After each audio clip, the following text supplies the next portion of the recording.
قرین قیاس یہی ہے کہ جیسے سب مخلوقات کو موت آتی ہے اس کو بھی آ گئی ہوگی۔ سلامتی ہے ان آنکھوں پہ جو ہدایت پہ نظریں جمائے بیٹھی ہیں، ان کانوں پہ جو ذکر خیر کے منتظر رہتے ہیں، اور ان قدموں پہ جو ہدایت کی راہ پہ گامزن ہیں۔ کیا آپ قرآن مجید کے اندر جو شیطان اور اللہ تعالیٰ کا مکالمہ زیر بحث ہے سیدنا آدم کی موجودگی میں، اور فرشتے بھی وہاں پر ہیں، اس شیطان کے بارے میں یہ رائے رکھتے ہیں کہ وہ کوئی زندہ اور جاویدہ ہستی ہے؟ مولانا امین حسن اصلاحی فرماتے ہیں شیطان کوئی مستقل مخلوق نہیں ہے، بلکہ جنوں اور انسانوں میں سے جو دلوں میں وسوسہ اندیزی کا پیشہ اختیار کر لیں وہ شیطان بن جاتے ہیں۔ جس شیطان نے بابا آدم علیہ السلام کو دھوکہ دیا، قرآن کی تصریح میں وہ جنوں میں سے تھا۔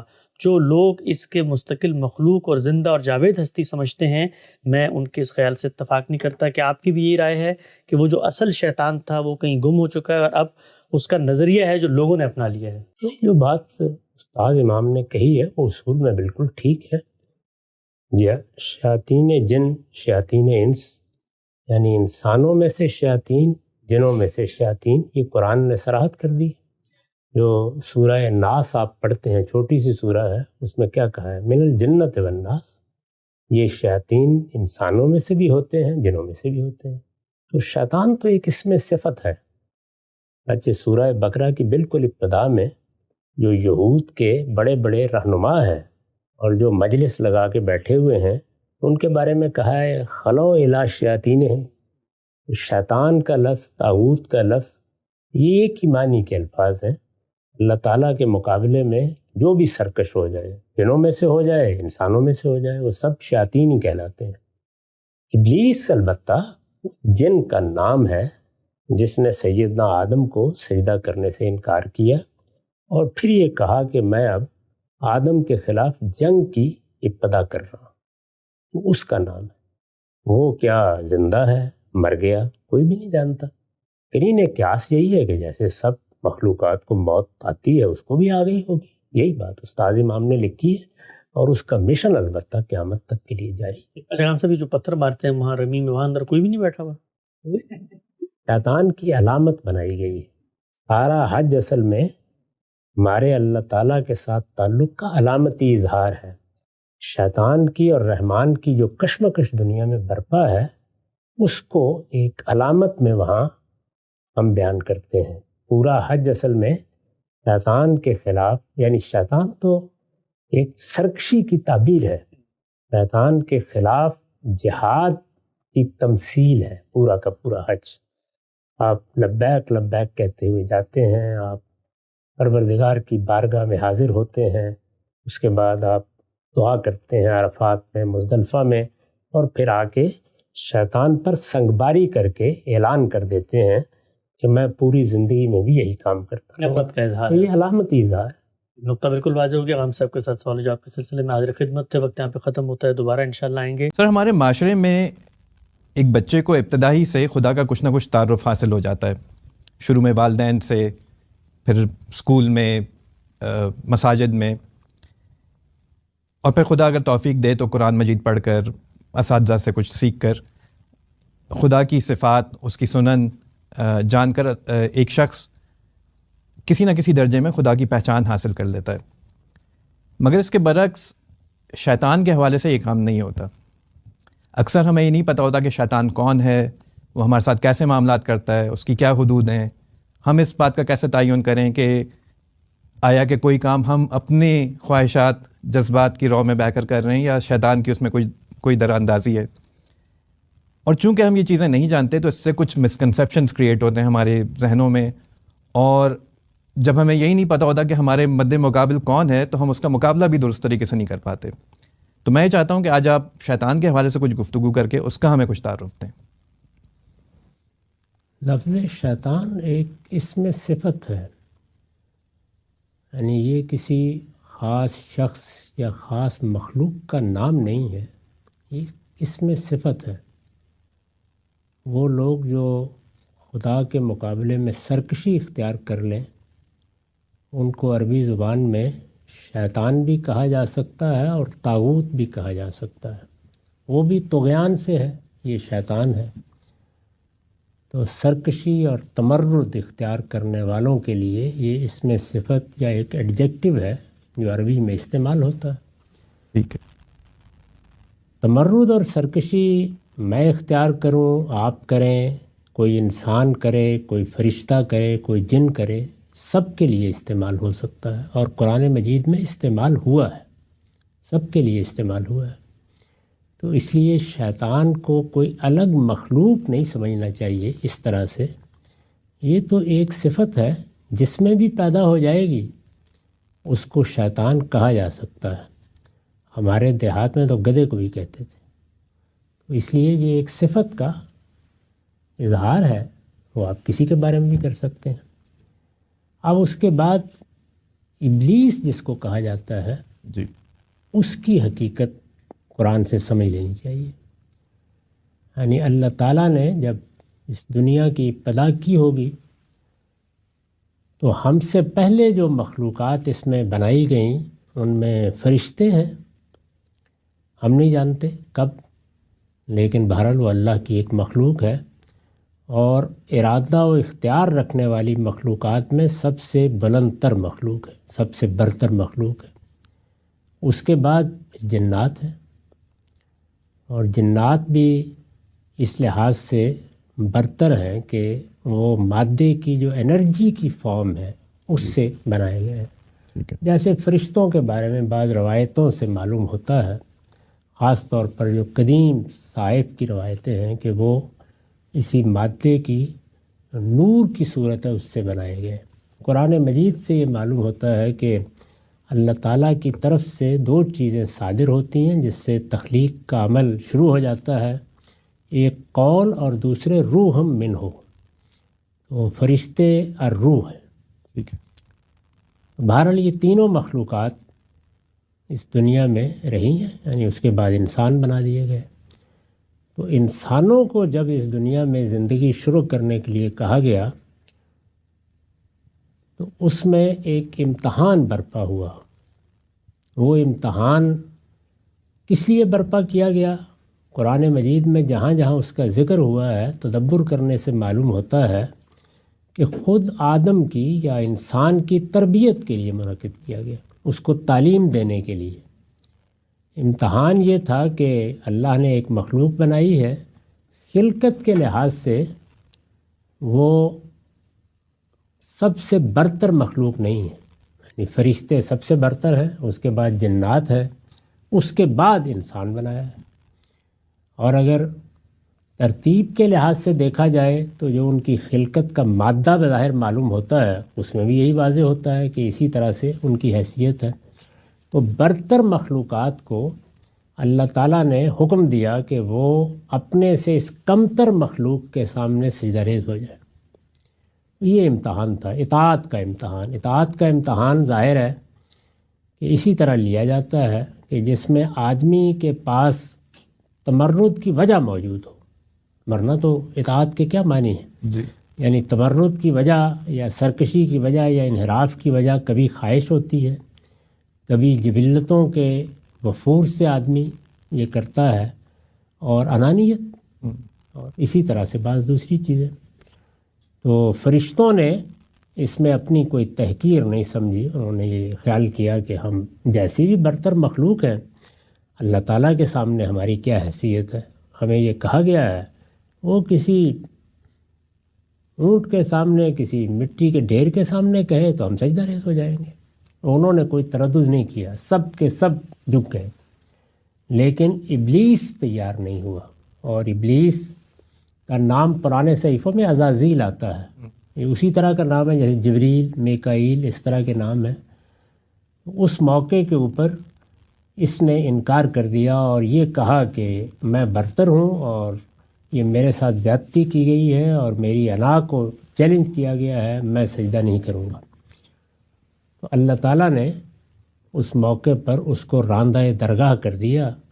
لیکن جب اس نے کہا کہ مجھے اپنا انتقام لینے کی مہلت دی جائے تو مہلت دے دی گئی، ٹھیک ہے جاری رکھو اپنے اس مشن کو، یعنی جب قیامت ہوگی تو جنہوں نے بھی انجام کو پہنچنا ہے، انسانوں نے بھی پہنچنا، اس وقت ہم دیکھ لیں گے۔ اس سے گویا جنوں کے ہاں سے اس کشمکش کی ابتدا ہوئی۔ ٹھیک ہے، اب انسان پر آ جائیے۔ انسان کے بارے میں قرآن نے ہمیں بتایا ہے کہ جب اس کو بنایا گیا تو اس کے اندر دونوں طرح کے داعیات رکھ دیے گئے. اس میں دیکھیے الفاظ کیا ہیں، یعنی تقوی اور فجور. فَأَلْهَمَهَا فُجُورَهَا وَتَقْوَاهَا. وہ اپنی جبلتوں کو پابند کر کے سرکشی سے بچ سکتا ہے اور وہ سرکش بھی ہو سکتا ہے. دونوں چیزیں، فجور سرکشی اور تقوی حدود کی پابندی، تو دونوں چیزیں ہو سکتی ہیں. اب انسان جب برائی کرتا ہے یا برائی کی طرف جاتا ہے تو وہ اپنے باطن کے اس دائیے کو کنٹرول نہیں کر پاتا، یا جانتے بوجھتے اپنے ارادے سے اس میں بہہ جاتا ہے، اپنی باغ اس کے ہاتھ میں دے دیتا ہے. برائی کی ابتدا یہاں سے ہوتی ہے. لیکن برائی کی ابتدا ہو جائے یا اچھائی کی، دونوں ہو سکتے ہیں، اس لیے کہ انسان میں تو دونوں کے داعیات ہیں. تو اللہ تعالیٰ ایک وقت تک دیکھتے ہیں، یعنی انہوں نے قانون بنا دیا ہے کہ یہ دیکھا جائے گا کہ آدمی برائی کے راستے پر کتنے عزم کے ساتھ چلنے کا فیصلہ کرتا ہے. ایسا بھی تو ہوتا ہے نا کہ پھسل گئے، وقتی طور پر ایک کیفیت طاری ہوئی، وہ یعملون بسوء بجہالہ ہو گیا، اس طرح کی کوئی چیز ہو گئی. ہو سکتا ہے کہ چند قدم چلنے کے بعد آدمی کو احساس اور وہ باز آ جائے. نیکی میں بھی یہی ہوتا ہے، یعنی آدمی پہلے خواہش کرتا ہے، پھر ارادہ کرتا ہے، پھر مشکلات کا مقابلہ کرنے کے لیے قدم بڑھا دیتا ہے. تو دونوں صورتوں میں دو مخلوقات کی تائید آنا شروع ہو جاتی ہے. یعنی نیکی ہے تو فرشتوں کی تائید، اور یہ چونکہ اللہ کے اذن سے آتی ہے تو اس کو اللہ کی توفیق سے بھی تعبیر کیا جاتا ہے. چنانچہ جن موقعوں پر اس کی ضرورت پیش آئی تو آپ کو معلوم ہے کہ وہاں پیغمبروں کو بھی یہ کہا گیا کہ 5000 فرشتے موجود ہیں اور 3000 فرشتے موجود ہیں. اور اسی طرح سے جس وقت ہم برائی پر جازم ہو جاتے ہیں، ایک وقت ایسا آتا ہے کہ جب خدا سے غفلت ایک جگہ تک پہنچ جاتی ہے تو پھر اللہ تعالیٰ شیاطین کو بھی موقع اذن دے دیتے ہیں کہ اب تم بھی گمراہ کر سکتے ہو. اس میں پھر ابلیس اور اس کی ذریت بھی آ کے شامل ہو جاتی ہے. ٹھیک ہے. تو اس کو عام طور پر شیطان سے بھی تعبیر کر لیا جاتا ہے، ورنہ قرآن میں شیطان اور طاغوت کے الفاظ شیطان کے لیے یعنی ابلیس کے لیے بھی آئے ہیں. ابلیس تو اس کا نام اس کے بعد پڑا جب اللہ کی رحمت سے مایوس ہو گیا. اصل میں نام عزازیل ہی ہے. تو یہ اس کی حقیقت ہے. ٹھیک ہے سر. تو یہ ہمارے ساتھ اگر معاملہ کرتا ہے کوئی کوئی شیاطین اگر معاملہ کرتے ہیں، چاہے وہ انسانوں میں سے ہوں یا جنات میں سے ہوں، تو کیا وہ ہمیں بائنڈ تو نہیں کر سکتے نا کہ ہم کوئی غلط کام کریں؟ وہ وسوسہ فی صدور الناس، وہ لوگوں کے دلوں میں وسوسہ ڈالتے ہیں. ٹھیک ہے. اب یہ آپ کا کام ہے کہ آپ اس وسوسے کو رد کرتے ہیں یا قبول کر لیں. قبول کرتے ہیں تو جس طرح آپ قبول کرتے چلے جاتے ہیں ان کو آپ کے وجود پر گرفت حاصل ہوتی چلی جاتی ہے. وہاں پر بھی دیکھیے قرآن مجید نے خاص نہیں کیا اسے جنوں کے ساتھ، من الجنت والناس، یعنی وہ جنوں میں سے بھی ہوتے ہیں انسانوں میں سے بھی ہوتے ہیں.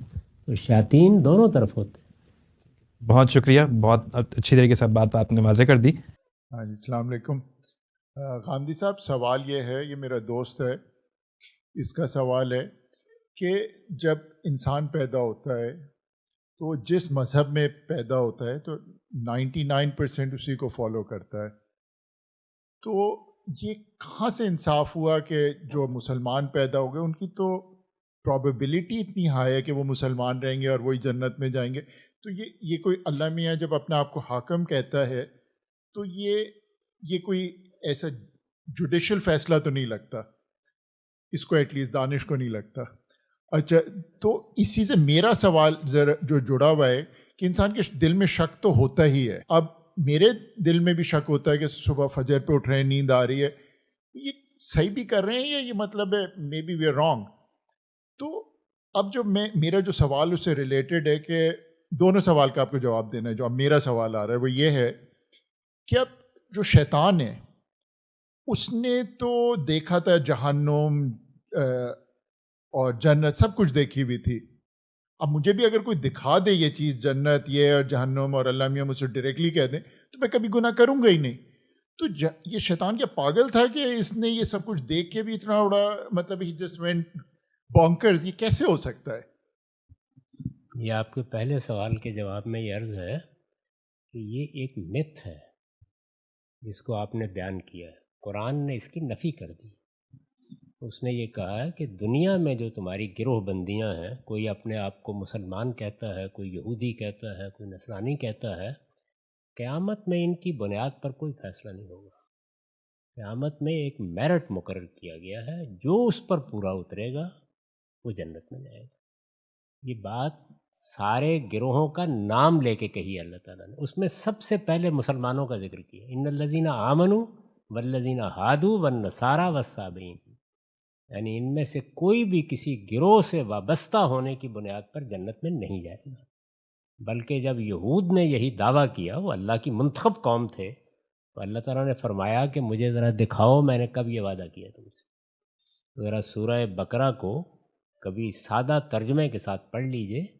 پوری سورہ کا موضوع یہ ہے کہ نجات کی بنیاد کسی گروہ سے تعلق نہیں ہے، وہ ایک میرٹ ہے، جو اس پر پورا اترے گا وہ جنت میں جائے گا۔ وہاں یہ تقسیم، یہ گروہ بندیاں، یہ سب ختم ہو جائیں گی۔ لوگ اپنی حقیقت کے لحاظ سے اٹھیں گے، جس کے اندر حقیقی ایمان ہے وہی وہاں پر مسلمان قرار پائے گا۔ تو مسلمان ہونے کا مطلب وہاں سمجھ میں آ جائے گا کیا ہوتا ہے۔ یہاں تو بس ہم پیدا ہوتے ہیں، جس کے گھر میں پیدا ہو گئے اپنا ویسا ہی نام رکھ لیتے ہیں، اور اس کے بعد بے شعوری کی زندگی بسر کرتے رہتے ہیں۔ تو قرآن مجید میں اس طرح کی کوئی بات نہیں کہی گئی، وہاں صاف صاف بتا دیا گیا ہے، اور وہ میرٹ بھی بالکل 3 نکات کی صورت میں بیان کر دیا گیا ہے کہ یہ ہے میرٹ، اس پر ہر شخص کو جانچا جائے گا، خواہ وہ کسی دور دراز جگہ پہ رہتا ہے، خواہ اس کو کسی پیغمبر کی دعوت پہنچی ہے، خواہ نہیں پہنچی ہے، یہ ہے اس کی بنیاد۔ تو اس بنیاد کو واضح کر کے یہود کا بالکل یہی دعویٰ تھا جو ہمارے ہاں ہے، اس کی اللہ تعالیٰ نے اتنی سختی کے ساتھ تردید کی ہے کہ قرآن مجید کو پڑھنے والا تو کوئی آدمی یہ سوال سوچ بھی نہیں سکتا۔ یہ ہمارے ہاں کی عام گفتگویں ہیں جو لوگ کرتے ہیں۔ دوسرے سوال کے جواب میں یہ عرض ہے کہ انسان کیا ہے، یہ میں جانتا ہوں۔ ابلیس جنات میں سے تھا، جنات میں سرکشی کی نوعیت کیا ہے اس سے میں واقف نہیں۔ انسانوں کے بارے میں میرا تجربہ یہ ہے کہ آپ بے حجاب کر کے حقیقت دکھا دیجئے، اس کے باوجود وہ سرکشی کرتے ہیں، اس کے باوجود خدا کے مقابلے میں کھڑے ہو جاتے ہیں۔ وہ پیغمبروں کے سامنے کھڑے ہوتے ہیں اور پیغمبر بڑی حد تک پردہ اٹھا دیتا ہے، لیکن وہ اس سے لڑنے کے لیے تیار ہو جاتا ہے۔ آپ اندازہ کریں میدان بدر میں ابو جہل کی کبھی دعا دیکھیں کیا ہے، اس نے بھی کھڑے ہو کے دعا کی ہے اور اللہ تعالیٰ سے کی ہے۔ اس سے آپ کو اندازہ ہو جائے گا کہ انسان جس کو ارادہ و اختیار دیا گیا یہ کہاں تک چلا جاتا ہے۔ جنات میں سے تھا، جنات کو بھی ہماری طرح ارادہ دیا گیا ہے، ہماری طرح اختیار دیا گیا ہے، ہماری طرح امتحان میں ڈالا گیا ہے، ہماری طرح ان کو بھی ایک دن مواخذے میں جانا ہے، ہماری طرح ان کے لیے بھی جنت ہے، ان کے لیے بھی جہنم ہے۔ اس وجہ سے ان کے ہاں بھی سرکشی پیدا ہوئی۔ وہ سرکشی جس وقت انسان کو بنایا گیا اس وقت نمودار ہوئی، اس لیے وہ داستان بن گئی۔ آپ سورہ جن میں دیکھیے، وہاں جنات یہ بتاتے ہیں کہ ہمارے ہاں اس طرح کے سرکش لوگ بہت ہیں، کوئی ایک ابلیس نہیں تھا، بہت ہیں، اور بتاتے ہیں کہ ہمارے ہاں بڑے نیک لوگ بھی ہیں، ہمارے ہاں صحیح راستے پر رہنے والے بھی ہیں۔ وہ بھی ہماری طرح کا ایک گروہ ہے، بہت بڑا گروہ ہے، اللہ تعالیٰ نے اس کو بھی اس مادی کائناتی میں پیدا کیا ہے، وہ بھی ہمارے ہی گرد و پیش میں رہ رہے ہیں۔ ان کے بارے میں بہت سی باتیں قرآن نے بیان کر دی ہیں۔ ان کے ہاں بھی بالکل یہی امتحان کی کیفیت ہے۔ اس وجہ سے یہ خیال نہیں کرنا چاہیے کہ صرف ابلیس نے حقائق کو دیکھ کر سرکشی اختیار کی ہے، ہم بھی حقائق کو دیکھ کر بار بار سرکشی اختیار کرتے ہیں۔